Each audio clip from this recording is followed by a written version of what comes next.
That's what I wanted to hear. The fire in the belly, it's in your heart. That's what I wanted to hear. It is true, and I'm kidding with you about not listening to our department. And really, I mean, unemployment. I started practicing law in 1981. Our unemployment rate is the highest it's been in my working lifetime, and it's terrible. And we have got to have a governor who will get out here and help develop these rural areas. That's where the unemployment is at its worst, and you've got to have somebody who's going to focus on that.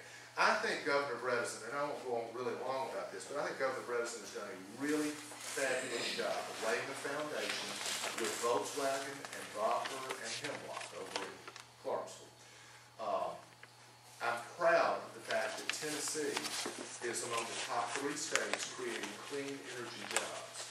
But that's not all the jobs we need to create in this state. And we've now got to capture the industries that will supply those major plants and get them spread all over the state so that people can get to work.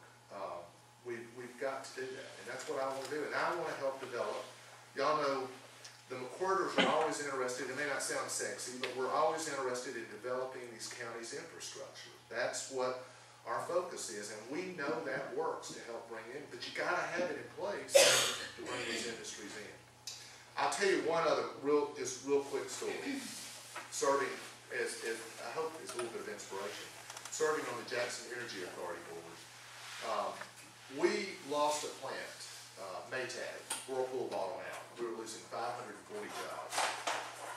We managed to recruit an industry to come into Jackson with 470 to buy that plant. They're just now moving into Jackson. And they're Carlisle, they make small tires. The interesting thing about this is Carlisle is closing production in mainland China and moving it to Jackson, Tennessee. Now they're closing it a couple other places too, but they're closing their production in mainland China. And I asked them, I said, why, gosh, the labor costs have to be so much cheaper in China. Now this is after the fact. I sure wasn't asking them this beforehand, but I said, why can y'all move to Jackson, Tennessee? And they said, there's really 3 reasons, Mike. One, we know the transportation gasoline costs are going to go up. 2, just-in-time delivery. If we're producing in China, we got to have some huge distribution point over here because we can't just ship from China overnight and get the goods over here. And 3, Mike, Jackson's got one of the best broadband networks that we found where they had available plants. And I said, really? He said, China is developing their infrastructure right now, but they are still decades behind the United States. And they said, when we got over there, we found we could not communicate with our suppliers. We couldn't communicate with our other companies, factories where we have production. We couldn't communicate with our customers. And in Jackson, Tennessee, we've got that. And they said, we think even though the labor costs in China are that much cheaper, overall, we can be so much more efficient operating in the United States. And so we're moving back here where we've got those kind of services. Ladies and gentlemen, that is the key to these rural areas. That's what we've got to have to recruit industry in here. And whether it's you provide it from your local utility or we get AT&T, but somebody's got to lead the charge there. I know, again, I sound like a tech geek, and I'm not, let me assure you. I didn't even have an email address until 2004. But I understand, because I've seen it from the business side, how important having those kind of services are out of these rural communities. We've got to have it here in Macon County. I have another question. Okay. I'm sorry, I feel like I've talked too long, but as long as y'all are asking questions, I'm happy. Regarding the green energy savings industry in our state, what are the qualifications for the workers there? Do they need to be skilled? Absolutely. And let me say this. We've really got to work with our community colleges and our technology centers to make sure we're providing the curriculum that they're going to have. I've been down there visiting it. Chattanooga State is doing the work for Volkswagen right now. Austin Pay, and they're talking about opening a branch of Tennessee, Nashville.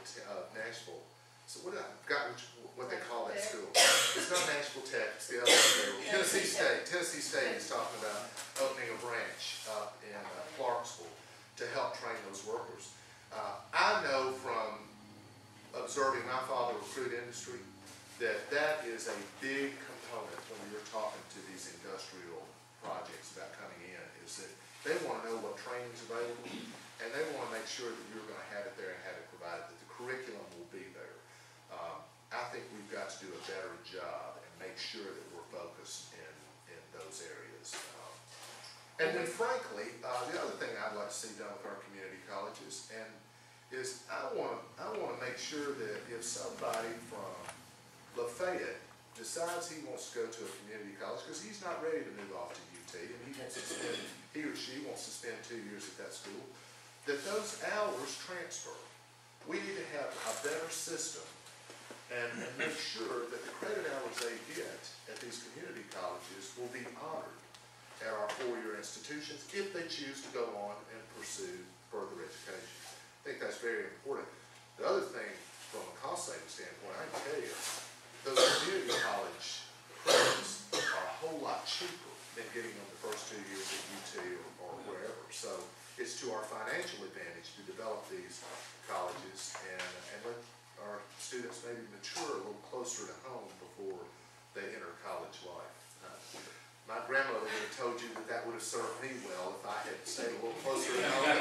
I managed to get through okay. It was all right. We have a problem in our county about post-secondary education. We have not had it until January of this year for the public. That doesn't mean that we haven't had isolated high school credits taught by the community college and the high school. But in terms of a post-secondary education visible in this state, in this county all the time, we have not had it until the Technology Center in Hartsville has developed a satellite campus in the old vocational school in Edgewater Springs. Only 5% of our population have a bachelor's degree, and we are desperate for jobs.